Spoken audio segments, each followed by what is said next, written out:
July 16, 1945. A man in the New Mexico desert covers his face with a piece of welding glass and waits. Then the world turns white. The man, J. Robert Oppenheimer, watches the fireball climb into the sky and thinks of a line from Hindu scripture. "Now I am become death, the destroyer of worlds." He wasn't being dramatic. He meant it. Rewind 6 years. The year is 1939. Europe is sliding toward war, and in the physics laboratories of Berlin, Copenhagen, and Rome, a small group of men and women have just discovered something that will change the nature of power itself. They have learned that the nucleus of a uranium atom, when struck by a single neutron, will split apart and release energy. Not just some energy, an almost incomprehensible amount of energy. Each split triggers more splits. Each split accelerates the chain. You are not lighting a fire. You are unleashing the force that holds matter together. Every physicist who understood what they were reading went pale, because the same science that could theoretically power a city could level one. And right now, Adolf Hitler's Germany is in the business of leveling cities. The race begins here, not at Los Alamos, not at Trinity. Here, in the journals and the notebooks and the terrified letters of scientists who know exactly what they've found and exactly what it means. The science didn't come from one man. It came from a cascade. In 1905, Albert Einstein published his special theory of relativity, including the equation every school child now knows. E equals mc squared. Energy equals mass times the speed of light, squared. That last number is enormous, which means a tiny amount of mass contains a catastrophic amount of energy. Einstein proved it on paper. No one had a way to unlock it yet.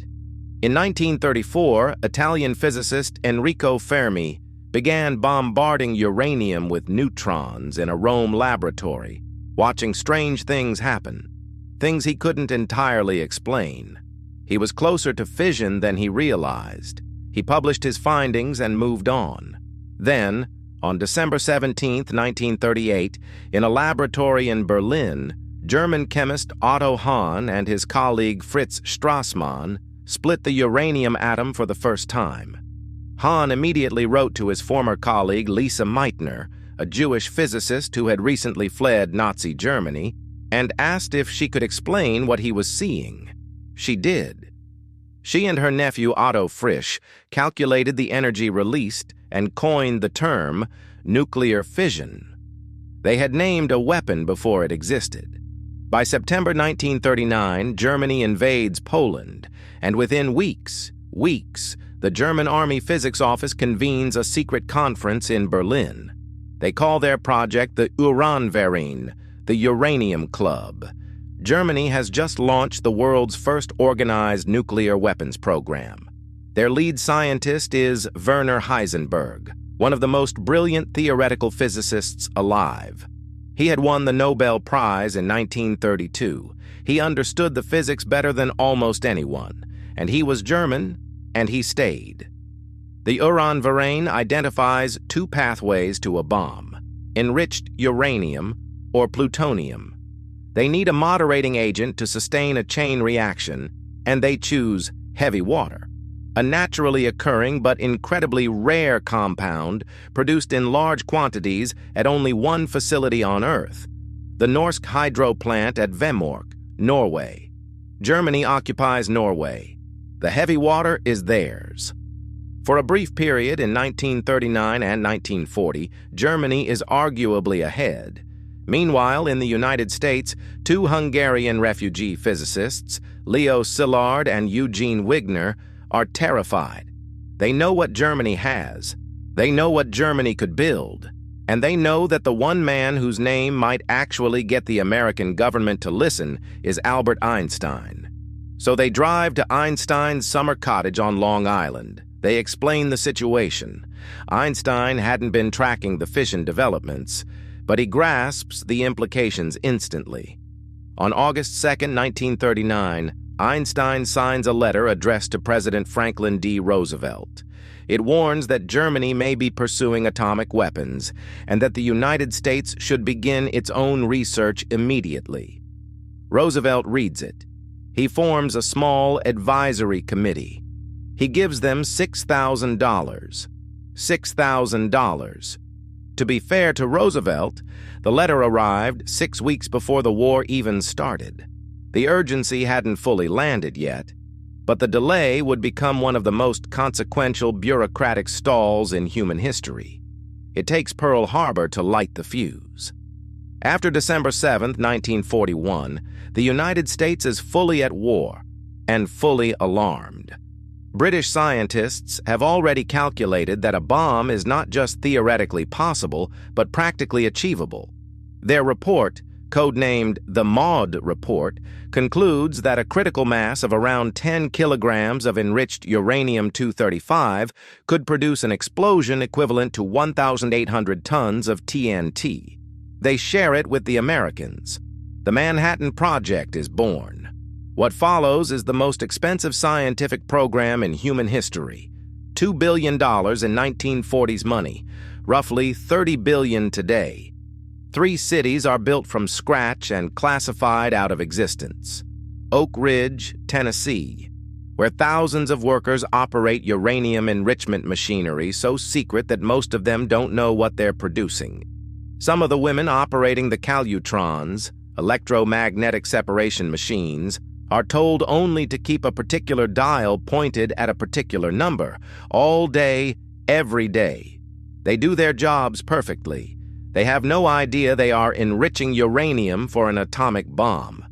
Hanford, Washington, where nuclear reactors operate along the Columbia River, producing plutonium in quantities never before achieved. And Los Alamos, New Mexico, the brain of the entire operation, a mesa in the desert, 7,300 feet above sea level, accessible by a single dirt road. J. Robert Oppenheimer runs it. He pulls in the greatest scientific minds on the planet: Niels Bohr, Hans Bethe, Enrico Fermi, Richard Feynman, Edward Teller. Over 4,000 people work here. On official documents, the address is simply P.O. Box 1663, Santa Fe. The city does not officially exist. While the Americans build, the Allies fight to strangle Germany's program at its source. In February 1943, 9 Norwegian commandos, trained by Britain's Special Operations Executive, ski across 35 kilometers of frozen mountain wilderness to reach the Norsk hydro plant at Vemork. They breach the facility, plant explosives on the heavy water production cells, and vanish back into the snow. No shots are fired. No one is killed. 500 kilograms of heavy water, months of German production, are destroyed. The Germans rebuild. The Allies bomb the plant again in November 1943. When Germany attempts to ship its remaining heavy water stock to the mainland in 1944, Norwegian resistance fighters sink the ferry carrying it to the bottom of Lake Tinn. Germany's heavy water program never recovers. But Los Alamos has its own vulnerabilities. The Soviets have placed agents inside the project, most notably Klaus Fuchs, a brilliant German-born British physicist who passes detailed technical drawings to Moscow throughout the war. By the time the Americans test their bomb, the Soviets already have significant portions of its design. The Cold War arms race is already written into the future. And Heisenberg? By 1944, Germany's program is in disarray. Competing agencies fight over resources. The regime never commits the industrial scale the bomb requires. Heisenberg later claims he deliberately slowed progress, that he and his colleagues made a moral choice not to build a weapon for Hitler. Historians still debate it. The evidence is murky. What isn't murky is the outcome. Germany never gets close to a working bomb. 5:29 a.m., the Jornada del Muerto Desert. The Spanish name means Journey of the Dead Man. Oppenheimer stands in a bunker 10,000 yards from the tower. The device on top of that tower contains 6 kilograms of plutonium. The yield is unknown. Some scientists have privately wagered it will be a dud. Others have privately wagered it will ignite the atmosphere and end all life on Earth. Enrico Fermi is calmly tearing a piece of paper into strips. He will measure the shockwave's displacement to estimate the blast yield. The countdown runs. At 5:29 and 45 seconds, the Trinity device detonates. The fireball reaches 10,000 feet in 2 seconds. The light is visible from 3 states away. The heat fuses the desert sand into a pale greenish glass that scientists will later call trinitite. The yield, 21 kilotons, the equivalent of 21,000 tons of TNT. It works. Oppenheimer doesn't cheer. He doesn't cry. He says 2 words to the man beside him. It worked. Then he thinks of the Bhagavad Gita. Then he watches the mushroom cloud rise, and he understands, really understands, what his team has built. Ken Bainbridge, the test director, has a different thought. He turns to Oppenheimer and says, "Now we are all sons of bitches." The debate that follows among the scientists is genuine and anguished. Many of them sign petitions arguing the bomb should be demonstrated, detonated on an uninhabited island, before being used against a civilian population. Leo Szilard, the man who helped start this whole thing, circulates a petition signed by 70 scientists urging the government not to use it without warning. Secretary of War Henry Stimson and ultimately President Truman decide otherwise. On August 6, 1945, at 8:15 in the morning, the bomb called Little Boy detonates 1,800 feet above the city of Hiroshima. The estimated immediate death toll, between 70,000 and 80,000 people.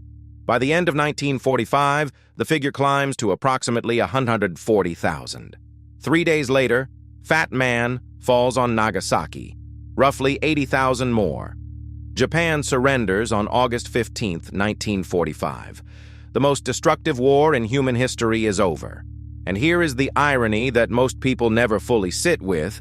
The entire Manhattan Project, the $2 billion, the secret cities, the years of sleepless work, was initiated because the United States feared Germany was building a bomb first. Germany never came close. The Germans were hampered by bureaucratic infighting, resource starvation, and the exodus of their own greatest minds, Jewish and otherwise, who had fled Nazi persecution in the 1930s. Einstein, Szilard, Fermi, Meitner, Teller, Bethe. Many of the scientists who built the American bomb were Europeans who had been driven out of Europe by the regime that was supposed to build it first. Hitler's anti-Semitism didn't just cost Germany its physicists, it handed them to his enemies. Heisenberg, brilliant as he was, worked with depleted resources and, many historians believe, fundamental technical errors in calculating the required critical mass. Germany never enriched enough uranium. They never built a working reactor, their best estimate for when a bomb might be ready, 1947 at the earliest. The war ended in May 1945. So the weapon that ended the war in the Pacific was built out of fear of a German bomb that was never real, at least not in any operational sense. The Americans didn't fully know that until after the war, when captured German scientists were debriefed and the truth emerged. And the knowledge didn't disappear. It never could. Klaus Fuchs had already passed the designs to Moscow. The Soviets detonated their first bomb in 1949, years ahead of American projections. The arms race was on. At the peak of the Cold War, the United States and the Soviet Union together possessed enough warheads to end human civilization many times over.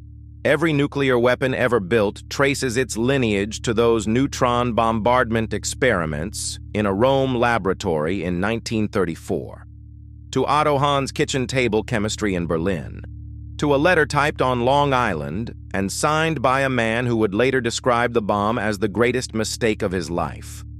The science was inevitable. Someone was always going to get there. The only question was who. Here's what stays with me. The men who built the bomb were not monsters. Most of them were idealists. Scientists who believed they were preventing a greater catastrophe, racing against a fascist regime that would use the weapon without hesitation. They won the race. They used the weapon. They ended one horror. And they opened a door that has never been closed. We live inside that decision every single day. Every arms negotiation, every nuclear standoff, every moment a world leader's finger hovers near a button. It all leads back to that desert in New Mexico and a man holding a piece of welding glass up to his eyes, waiting for the world to change. So the question isn't really whether they were right or wrong. The question is, knowing what we know now, knowing everything that followed, would you have pressed the button?